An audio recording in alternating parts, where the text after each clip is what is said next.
Hello, everyone, and welcome back to the Football Fignuts podcast. This is episode number 237 overall, but if you keep track by seasons, this is the 43rd episode of Season 5. My name is Britt. And I'm Craig. Craig, it is so good to be back on the air with you. How are you feeling, old man? I've been worse, but I've been better, so I had to go get some drugs and some steroid inhalers and steroid pills, and hopefully it'll work in the next week or so.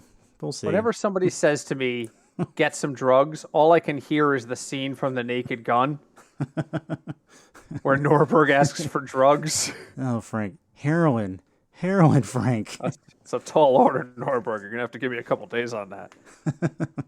There is a guy, everybody who listens to this and knows me in real life or both, knows that I love the movie riffing genre of comedy. And there is a guy who is right now going through every episode of the original Police Squad show. Nice. And he's like, how did I not know this existed? Oh my God. It's if you've amazing. if all you've ever seen is the Police Squad movies, go online. It's somewhere. Yeah. You will find it was only like 12 episodes. Like it was one season, I think. It was 2 shortened seasons, I think, or one huge one. I can't remember. But yeah, it was like either 2 6-episode seasons or 1 12.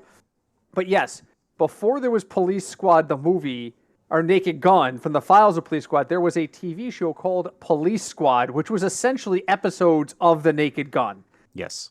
And one of the best things they did in that stupid-ass show, as I recall, is every week, because don't forget, in the 60s and 70s, you had guest stars on your shows all the time.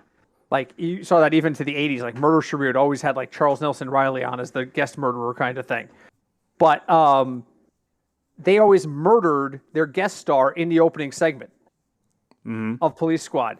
And one of my favorite ones was, special guest this week, Lorne Green. And a car rips around a corner, a door pops open, and a dead body flops out. And when they get close up on it, it's the body of Lorne Green. And you're like, okay, so there's your special guest star. He's dead 10 seconds into the episode. Stuff like that would happen all the time. It was very funny. But first, Craig, let's start where we always start. What are you drinking tonight? I am drinking water, which is in a nice corksicle bottle that looks like the Mandalorian. Actually. Does that work, that corksicle shit? So let me tell you, I had this in my car. I had this with me yesterday. Yeah, yesterday. Okay. And it was here. It was hot out. It was like 80 something yesterday, right? So when I went to the doctor, I had this with me from work. It was in my car. I left it in my car. And now, mind you, I filled this up at like 6 a.m. Okay. Had it in my car. Had it with me all day. Didn't refill it. Had it in my car. It was hot out. It was hot in my car. By the time I got home, it was, say, like 6, let's just say, because I don't remember. So that was like 12 We're talking hours. about, 10 to 12 hours we're talking. Right.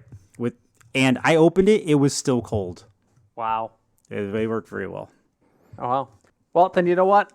I'll pop one open for the two of us tonight. There we go. Nice. Tonight I have a Cloudscape IPA by New Park Brewing in Hartford, Connecticut. I do. Oh, by the way, that liquor store near me, Wines and More, the one that I'm so blessed. My town has like 5 really good craft beer stores. Yeah, they actually like liquor stores and pizza. We're very, very lucky. And you know what? And there's such a thing as good and bad of both, right? There's just but the one of the stores near me is now carrying New Park. New Park does its own distributing, so there's only like maybe 30 or 40 spots in a state you can get it. You used to have to like order it for delivery. They did away with the delivery shit, by the way. I'm a little unhappy about that. Oh, man. Yeah, no more delivery of New Park. But I can get Cloudscape at my local liquor store, so I pick it up whenever I see it. So that's why I'll have a beer for Craig tonight. Oh, thank you. I appreciate it. It's a big sacrifice, but I'm willing to make it for. Have you had it before? Right? You've had it Cloudscape? Oh yeah, multiple times. This is like their signature IPA.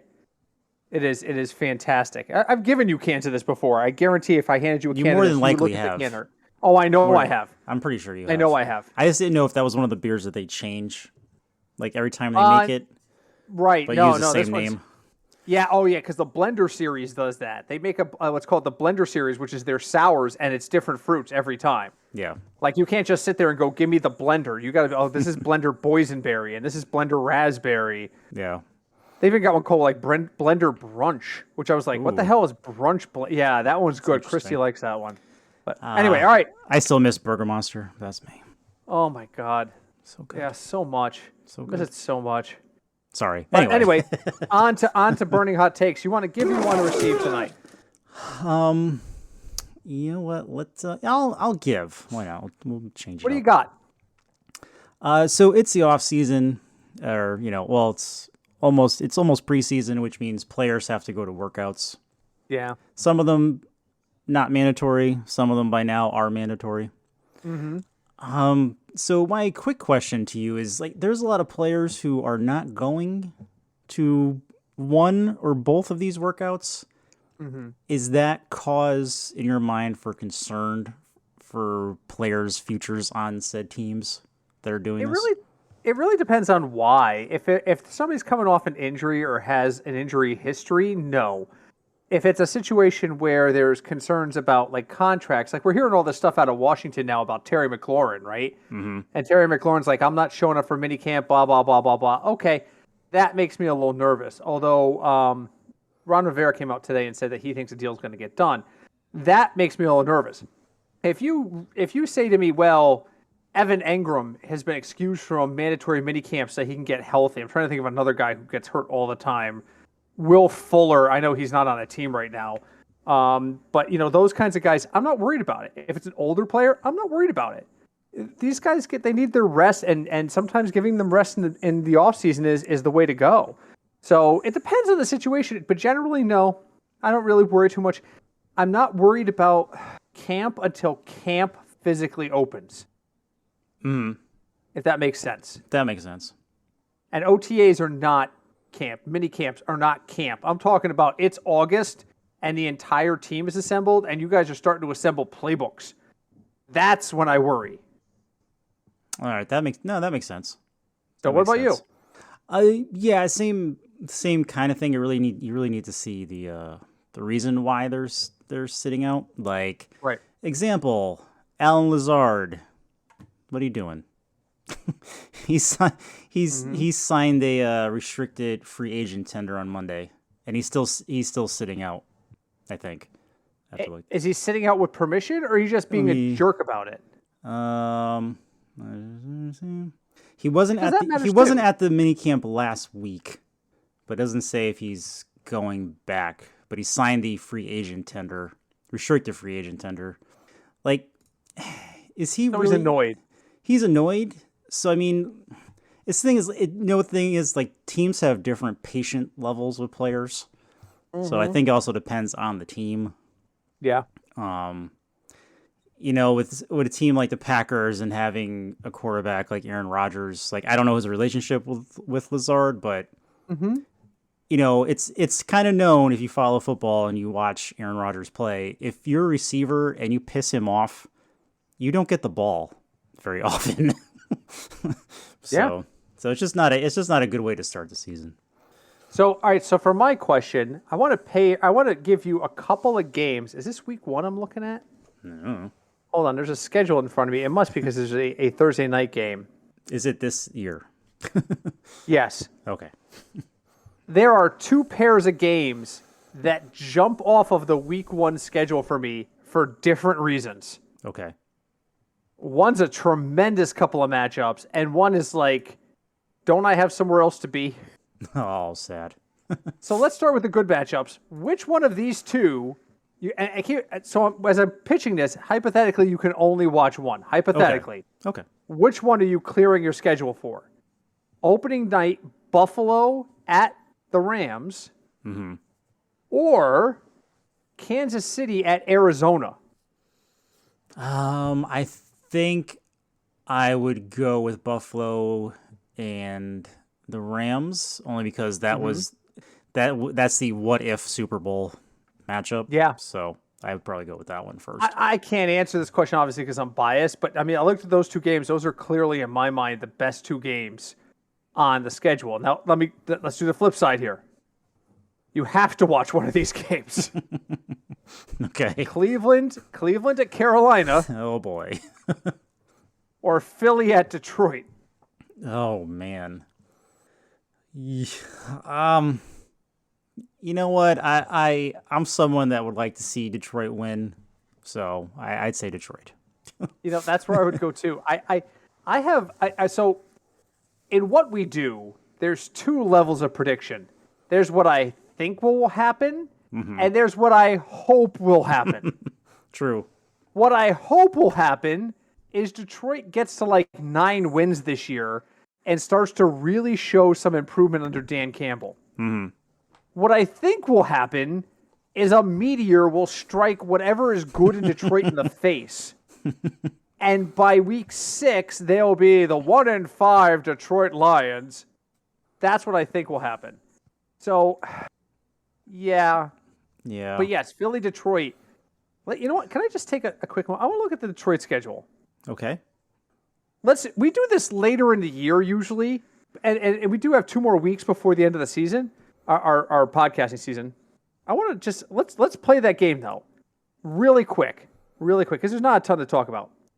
Let's talk about the Detroit schedule, and based on what little information we have now in June, let's predict their record. We're just counting wins. Ready? Against Philadelphia, I'd give them a win. Win. Against Washington, home. Win. Okay, I'm going to give them a win too. At Minnesota. Probably loss. That's what I'm giving them too. At home against Seattle. This Seattle? I'm going to go loss just because I was on the fence about Washington, and I think they'll win one of those 2 games. All right. So you're 2-2 and I'm 2-2? Yeah, we'll go with that. At the Patriots. Oh, probably loss. All right, yeah, loss. Week 6 off. At Dallas. Oh, God, which version of Dallas? That's the epic question, right? We're 6 weeks into the season. Their starting quarterback could be Blake Bortles at this point. Blake Bortles. Listen, if the Blake Bortles is there, then this is a no-brainer. You're going to take Dallas the entire way. I'm going to go Dallas, but... I'll go with Dallas, but that could go either way. Week 8 at home against Miami. Win. Week 9 at home against the Packers. I'll go loss. Loss, yeah. Week 10 at the Bears. Win. Win. Week 11 at Giants. Win. Week 12 at home against the Bills. Loss. Loss. Week 13 at home against the Jaguars. Win. Win. Week 14 at home against the Vikings. I'm going to go win. Yeah, I'll go win. I say they split it with them. I say they split. Week 15 at Jets. Win. God, win. At Carolina. Win. Win. Home against the Bears. Win. And could they split with Green Bay? Maybe. No. But that's already 10 wins. That's 10-7. That's way better than that's definitely in the right direction for them. This schedule is terrible. Terrible. All right, I'm getting us all distracted. That was like a 12-minute question right there. So, all right, on to your other question. What else you got for me? So my other question is, there's been a lot of news. I'm trying to figure out how to word this question, really. There's been a lot of news about, for some reason, it's always receivers. It's always NFL receivers. Out of all the sports, you always hear about NFL receivers. I don't know exactly why. I'm not sure. But one of your former teammates, one of your former players, Tyreek Hill, is already making comments about how Tua is more accurate than Mahomes is. He said he's having a better time there. And now you have someone on your team, on the Chiefs now, JuJu, who says he could see himself back in Pittsburgh one day. Like what? Like Jesus! Why are receivers like this? Idiots. They're like in any other sport, no one does this. Okay, let me tackle this in 2 parts. Let me tackle the JuJu Smith-Schuster part first. Craig will recall that, again, our team has an ongoing text thread where when things happen, we toss stuff out there. Earlier this week, there was erroneous report that Baker Mayfield was going to Detroit, and I was posting it, and the guys were like, what the hell is this? But we have this conversation. Right. Ongoing. It's ongoing. When JuJu Smith-Schuster was signed by the Chiefs, my response was one word: why? I have been on record as saying that the Pittsburgh Steelers are just a bad organization from a coaching and culture standpoint. Yes. That hasn't changed. JuJu Smith-Schuster walking through the door in Kansas City probably thought, my God, I'm going to be playing with Patrick Mahomes. I'm going to have 108 catches for 1,600 yards and 14 touchdowns. I'm going to be an all-star. And then they said, here's your scheduled workouts. And he went, scheduled workouts? I just lift weights when I feel like it. Now, again, I don't know that happened. I'm suggesting. He doesn't have the work ethic. He comes from a town and a organization with a terrible work ethic. What Pittsburgh Steeler, I'm asking this as an open question, in the last 5 years has changed teams and then been good or better with the other team? James Conner, maybe? Maybe, sort of. Then he got hurt. Maybe. I mean, he's definitely better in short yardage situations, but that just might be Arizona and its attack. My general consensus on Pittsburgh is that they are a lazy organization. There, I said it. I welcome the 750 hate texts I'm going to get. So, JuJu going there and being like, well, someday I might hope to end up in Pittsburgh is total pandering. That is total pandering, and that is buyer's remorse. Every single one of us has experienced this in our lifetime if we're over the age of 10. You went out to the store, you spent money on something, and then you got home and you went, I think I'd rather order a pizza. Yep. We've all done it. My God, Patrick Mahomes, Andy Reid? Oh my God, I'm going to be the new number one? Oh my God. And then you get there and you're like, meh. Yeah. So that's the JuJu side of this. Tyreek Hill absolutely has 100% buyer's remorse. He played a hand which Drew Rosenhaus coached him through that got him run out of Kansas City. Yeah. And he went on his podcast this week, which is something I was going to bring up later, but we might as well just get this out of the way now. I have zero sympathy, and I have zero desire to understand anything Tyreek Hill says in his podcast right now. Because we have seen this all before. His name was Terrell Owens, and his career was ruined by Drew Rosenhaus's advice as well. Was that his agent too? Drew Rosenhaus is not only his agent, he appeared on episode 1 of Tyreek Hill's new podcast to explain why he's not in Kansas City anymore. I meant he was Terrell Owens' agent? Yes. Drew Rosenhaus was behind that whole thing. Oh, boy. Tyreek Hill, and he admitted this in his podcast, he saw Devontae Adams get a huge deal, and he reached out to the Chiefs and said, I don't have to be the highest paid player, but you guys got to do right by me. And Drew Rosenhaus said, well, you know what's doing right by you? This much money, and they're never going to pay it. And they didn't. And in the podcast, it said, he admits, Andy Reid reached out to him and said, do you want to be here? Yes or no, do you want to be in Kansas City? And Tyreek Hill said, yes, I told Coach I want to be in Kansas City. And then they lowballed me. That's not lowballing. You said, I want to be here. They're going to make you an offer. If you said, no, I don't want to be here, they just wouldn't have made you an offer. Yeah. And the salary cap's the thing. So the salary cap is a very real thing with the Chiefs because all these guys are coming off their rookie deals, except for frickin' Travis. Oh, and then he says on the podcast, Drew Rosenhaus gives him credit for being a professional and not bitching about it in the media. Motherfucker, podcasts are media. You are bitching about it right now. Yep. Like, seriously, you want me to give you credit on your owned and operated media for not going to other media with the story? That sounds like that's what happened. That's like going on Fox News and going, but man, I didn't go to CNN with this shit. I wouldn't do that. That does not make you a professional. That makes you Drew Rosenhaus's fucking client. And by the way, we have seen all this before. We're not talking. By the way, I'm in my driveway doing sit-ups. Come talk to me. We have seen this all before. You know what the difference is? Drew Rosenhaus didn't know what the fuck a podcast was when he represented Terrell Owens, and now he does. Are you telling me that Terrell Owens woke up one morning, not Terrell Owens, that Tyreek Hill woke up one morning and said, I want to do a podcast out of nowhere after seasons where he won a Super Bowl? He suddenly decides the season after he leaves, he's going to do a podcast? No, this is all Rosenhaus, and it's bullshit. Yeah. So Drew Rosenhaus is going to ruin another career.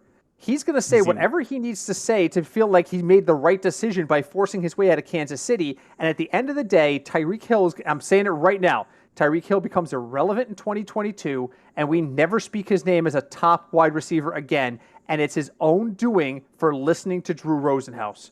And now that I'm done ranting, I'll get Craig's response on all of that. No, especially with who his agent is, it makes perfect sense. And don't forget, agents get a commission on their clients' salaries. So, Drew is doing very well for himself. But yeah, agents are behind a lot of this stuff, which people don't realize. I mean, clearly, look at what's his name from the Steelers, receiver, COVID brain, can't think of his name. That kind of JuJu? That went crazy. Ran off the field. Oh, Antonio Brown. Yeah, that was him. That wasn't his agent. But in most cases, the agent is the one kind of pulling the strings because they're the money person. Right. So it's no surprise. Like already on the Ravens. Sorry, COVID brain. In Baltimore, they're designing their offense around Lamar running more. So you know what that means? The receivers aren't going to get that many looks. And they're already apparently complaining about it. Like, if a team's offense finds a way to win, and it doesn't involve throwing the ball 48 times a game, they're not going to. By the way, do you know who Antonio Brown's agent was? Oh dear, who was it? In the beginning of his career? Was it Drew? It was Drew Rosenhaus. Oh boy. As a matter of fact, he filed suit against him in September of last year. He did? For what? According to a story by Daniel, this is coming from the Pewter Report, which is a website that follows the Bucks. This is an article from September 7th, 2021. According to a story by Daniel Kaplan of The Athletic, Brown is suing his former agent, Drew Rosenhaus, over double dealing and putting Brown into business with a marketing agency that was owned by Rosenhaus without Brown's knowledge. Huh. Interesting. Drew Rosenhaus is not good for wideouts long term. I'm telling you right now, I will quit podcasting if Tyreek Hill has a year in Miami. And by year, I mean top 5 wide receiver. I can name 10 guys right now I would draft ahead of Tyreek Hill. Tua is not that good, and I had high hopes for Tua. I was a Tua backer when he came out. He was going to be the guy that could potentially save Miami. I was wrong. He's wrong. I don't even think they really wanted him. He got hurt, and not good. Now everybody said, well, you know what? Here we are a year later, and he had 106 catches for 1,200 yards. Yeah, but who's the quarterback? Because if Ryan Fitzpatrick comes out of freaking retirement, I believe it. But with Tua under center, I am downgrading freaking Hill. That guy, Tyreek Mumbly Joe. Thank you, Tyreek Hill. I don't know why he I'm going to Fantasy Pros right now. I'm actively going to Fantasy Pros right now. NFL rankings for week. Just show me PPR. I don't want week 1. I want overall. Now, okay, here we go. Draft rankings, PPR. If I go to wide receivers, what number do you think he is? Oh man, I'm gonna say 9. 7. Oh, all right, that's close. 7. He's behind CeeDee Lamb. Wow. They have CeeDee Lamb. I like CeeDee Lamb, but again, quarterback. Yeah, exactly. Exactly. And I could make the argument that he's probably 10 or 11 on this list easily. So no, I know that sounds like sour grapes. Well, he left your team. Yep, he sure did. And I'm sorry he's gone. And I'm sorry he listened to Drew Rosenhaus and decided to end his career. He will be working out in a parking lot within 2 years. I don't think he's like a person that causes a lot of trouble, but he is just taking bad advice. He's taking bad advice from a guy who has enabled Antonio Brown, who basically told Terrell Owens, I will get you a job no matter what, and then failed to deliver. And now he is listening to the same guy when he says, you need to go somewhere else because Kansas City is never going to pay you. I'm sorry. I got no sympathy. I can't feel bad for him. No. All right, let's move on. Yeah, no. I was going to say, I agree with you, and I don't think he's going to get the same amount of receptions, and he's going to get very upset about it. Yeah, his career is for fantasy purposes, in my mind, his career's over. And I know that's strong words to say, but he is maybe a top 10 wideout. Really maybe. Quick, last year he had 111 receptions. How many does he have this year? 75 tops. Tops. All right, there tops. It is. I mean, 75. Don't forget, that's I'm doing math in my head. That's like 3 or 4 a game. I feel that's. And don't forget, he was very hit or miss with the Chiefs. One of his beefs was that he only had like 1 catch against the Ravens in like week 3.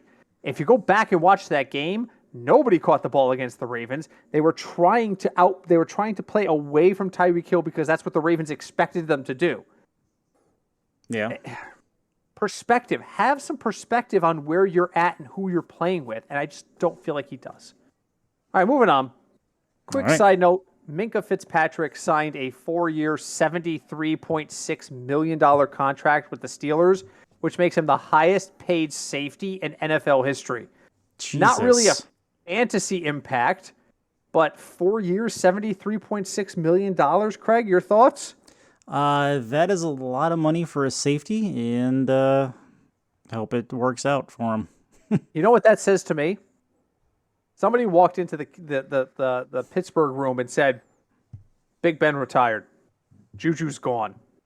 I literally can go out in the parking lot and recruit a better team than we have right now. We got one guy, and he's on defense. And they said, lock him down. That's what it says to me. So. Yes. All right. I just wanted to touch on that briefly. We got to talk about Jack delRio and what's going on the Washington Commanders, right? We can't. He deleted his Twitter account. Good. So, if you've been living under a rock, which Jack if you delRio, are, I don't blame you at this point. Yeah, I've started taking days off from the news cycle in general, but Jack delRio, he tweeted out some words. I'm getting the exact one out here. Trying to see if I can find it. Okay, no, that's Ron Rivera. And quick side story. Don't forget, when he was a player during the lockout and they had to get replacement players, he thought, I don't remember if the dude was a player or he was a scout. He thought the scout was a replacement player, and he started arguing with him and punched him. Yeah. Yeah. All right, I'm looking to see. I can't find the actual tweet. I can't believe it's not. Well, I'm sure if you look somewhere, it'll be. I would like to actually quote what he said before I rip into him. Well, it's on the internet. It's got to be somewhere. All right, I'm trying to find it. Jack delRio tweet. All right, here we go. $100,000. There's his apology. This is wow. Everyone's reporting on the controversy, but nobody's quoting the tweet. Okay, so I can't quote the tweet for you because I just don't have it in front of you. But Jack delRio essentially went onto Twitter and called the insurrection on January 6th a dust-up, and then got fined $100,000 for it. Oh, here I found it. You ready? All right, read it off for us if you wouldn't mind. Oh, he's a defensive coordinator. I didn't realize that. Anyway, yeah. I can look at images on the TV. People's livelihoods are being destroyed. Businesses are being burned down. No problem. And then we have a dust up at the Capitol. Nothing burned down, and we're going to make that a major deal. End quote. A dust up. A dust up. A dust up. They set up a goddamn noose. They did, and that Secret Service guy shot somebody through a window or door. And it's not, but in his defense, it's not like they were chanting a phrase like "hang Mike Pence" or something. Oh wait, they totally fucking did. Now, there are people out there, Craig, which is why I bring this up, who say this is a First Amendment violation, that he should have the right to say what he wants to say and feel what he wants to feel without being punished, because he was fined $100,000 by the Commanders for this comment. Mm-hmm. Is it appropriate for him to be fined here? Does he bear some responsibility to mind his words more carefully? Well, here we go again, where you have a job that is a high-profile job, and you say something your job doesn't agree with, especially while you have their logo and behind you and on your clothes. Mm-hmm.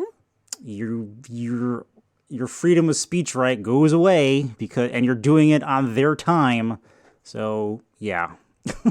and everybody who has listened to me for any sort of period of time knows I'm a raging liberal. So I understand that people are going to be like, oh, we should be. Listen, the same people who said Colin Kaepernick can't take a knee because he's at work, it's not an expression of free speech, are defending this as an expression of free speech. You cannot have your cake and eat it too.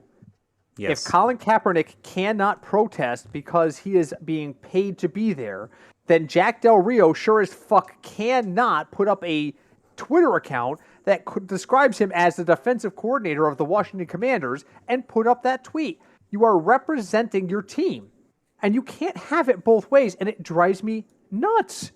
Yes, the fine was appropriate. Yeah. If anything, the fine was minimal. Yeah. No, I agree. It's not like he's not working and he's on his own free time. If he was or retired or whatever, sure, whatever. But not when you're wearing the Commander's logo on your hat. Yes. That doesn't work.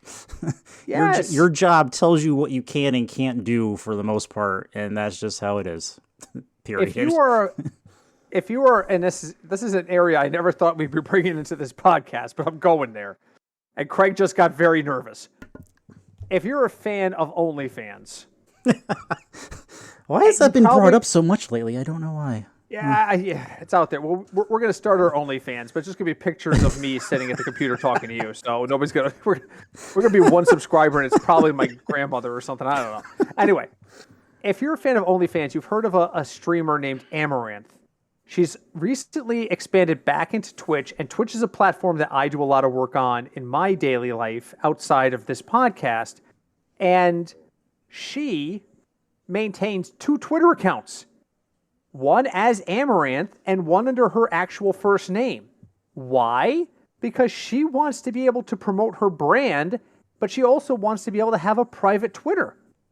Yes. And it came into the light this week because, hey, breaking news, if you're a woman who posts a lot of sexy videos and is intentionally trying to be provocative, and you get tens of thousands of followers across multiple platforms, you're eventually going to acquire a stalker. And that's what happened. She got a stalker, and she decided that she wanted to tell the story about how they caught this stalker. They literally caught this guy outside her house with weapons. Wow, that's freaky. Yeah, terribly freaky. Right now, she was smart. She had security. She's that big of an internet person. She can get security, and he was taken into custody. He's going to hopefully get some psychiatric help. But did she post this on her official Twitch/streaming Twitter? No. She decided to share the story on her personal Twitter because she didn't want to injure her brand. Smart. Keep your personal life and your professional life separate, guys. Separate. She did it. And I would never know she had a personal Twitter if she didn't decide to share the story this week. By the way, best wishes to her. I'm not a fan of her stream because I personally don't feel like that's an appropriate use on Twitch. But, nobody deserves to be stalked because of their content. But keep it separate. Jack Del Rio, the defensive coordinator, has to be separate from Jack Del Rio, the guy with opinions. Yes, pretty much. Oh, exactly. But, you come on here and you spout your opinions. Yes, I'm not a professional. Do you know how much money I've made off this podcast? Exactly 0. No. I mean, if we get a sponsor, then sure, we'll edit what we say a little bit. But for now, no. Sponsor us, yeah.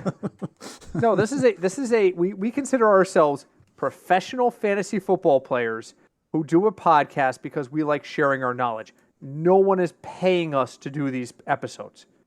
No one is paying us to do these episodes. and just for the record, our fantasy winnings are what fund this. The fact that we win every year on DFS is what keeps this happening. Very true. Anyway, very true. Anyway, I just wanted to listen. Just folks, keep your personal lives separate. You love Donald Trump. You hate Donald Trump. You love the price of gas. You hate the price of gas. Whatever it is, keep it separate from your business. Jack delRio didn't do that, so his business clapped back. The end. Yeah. That's it. My father-in-law said to me today, "Can you believe that the president is doing nothing about the price of gas?" And I looked at him and I said, "But the problem is the price of gas is up everywhere. Are you telling me that the president of the United States is responsible for the price of gas in the United Kingdom and Canada?" And he stared at me and he went, "You know what it is? It's those futures investors that are driving up the price of oil." I'm like, now I can talk to you. Now I can talk to you. If the price of milk is only going up in one country, you talk to that government. If the price of milk is going up across the universe, you can't talk to that president. Unless you're in Lebanon, then it's 15 cents a liter. Oh my God! That's because you don't even have to process it. You just go into the ground. You stick a stick in the ground, and you find a well. Yep, cheaper than water. There anyway. But my point is, be careful with what you put out there. Just put it. I'm putting it out there that you should be careful with what you put out there. All right, we're out of time because Craig needs to go rest his voice. The poor guy is still getting better. I'm trying. Craig, final thoughts as we enter the tail end of the offseason. Tail end of the offseason? Scared. Every year I know I say it, but damn, it goes by fast. Yeah, again, just pay attention to any type of injuries that may pop up. Example, and this is going to make Sean sad. Chris Carson still has an injured neck, and he doesn't know when he's going to be able to come back. So Chris Carson's still in the football league? Yeah. So, definitely be mindful of that. And I know we have a lot to say on Deshaun Watson, but that's going to be like a whole episode, so we'll do that probably next week. Cinch suggested we bring him up tonight, and he's not wrong. I just think that's a discussion that's better for when we have a little more information and we have more of us together, because we do plan on having the roundtables. So, he's not wrong in in his suggestions. I just think it's a larger conversation than we can have tonight. Exactly. I did not even know Chris Carson was still a Seattle Seahawk. I honestly didn't. He is. He's just still injured, and there's no timeline for his return, if he returns. Talk about a guy who's been snake bit, right? I mean, he's so good. He was going to be it, and then he broke himself repeatedly, and then Rashad Penny happened, and So now I don't even know who their running back is now. And Rashad Penny got hurt too, which reopened the door for Chris Carson, but he just can't stay on the field. Him, Will Fuller, there's these guys that for whatever reason just can't stay on the field. It is maddening. Yep. Unless it's Will Fuller on the go juice, and then he's good. But yeah. Oh, that's... we won't go there. But anyway. All right. So my final thought is enjoy these last couple weeks of freedom. Because in about 2 weeks, the preseason of fantasy football officially begins. It begins. Do some best ball drafts, relax a little bit, spend some time with your loved ones, because July 1st is coming. And when July 1st comes, it is go time. You got to start reading stuff. You got to start looking at stuff. We start doing our rankings. And then you are not going to see these people again until February. That's pretty much what happens. And I'm assuming you live with them. You're still not going to see them until February. It is time to get to work on this stuff. Craig is right. It goes faster every year. I can't with this. I'm getting too old for this, which is amazing because I look at guys like Bob Harris from the Football Diehards, who's got me by at least a decade, and he's just like, I can't wait for the start of the season. And I'm like, what is wrong with you, homie? That's because he has sponsors. You're in the FSWA Hall of Fame. Fantasy football should erect a statue to you now. You've been doing this so long and so well. And your passion just... I'm like exhausted already. Somebody said to me on Twitch yesterday, they were like, shouldn't you guys be starting to work on your fantasy football stuff? And my response was, oh, yeah. Yeah, we're starting. Like the idea of the week to week insanity that is fantasy football. I'm dreading it. I love the game. I love playing fantasy football. But anybody who thinks that having a podcast like this is just like two guys sit down and talk about random stuff, there's a lot of work that goes into this, particularly in a season. So enjoy your last 2 weeks of freedom, because as of July 4th, you are back on duty. Fun times. That's it. You know what else would be a fun time? If you left us a review. Whatever podcast directory you listen to us on, please go there and leave us a review. It really helps our podcast a lot. Also, you can reach out to us. We are at FignutsDFS on Twitter. We are FignutsDFS@gmail.com if you like to use email. And we're on Facebook. We are the Football Fignuts Podcast on Facebook. We love hearing from people. We love getting your questions this time of year. Please don't hesitate. Even if I don't read your question on air, I always respond to it. Please make sure you write to me. And if I don't respond to you on Twitter, it's just because I get 7,000 Twitter notifications a day, particularly if someone changes teams. Don't hesitate to direct message us. Our DMs are open. Before I say goodbye, we got to say hi to Deb. Hi, Deb. We had some lovely board gaming with Deb this past weekend. She was able to sit and play with us some creature comforts, which I think we all enjoyed. So that was nice. But we'll be back next week. There's only 2 more episodes in the season, guys. And then that's what I'm saying. It's go time. That's it. It's here already.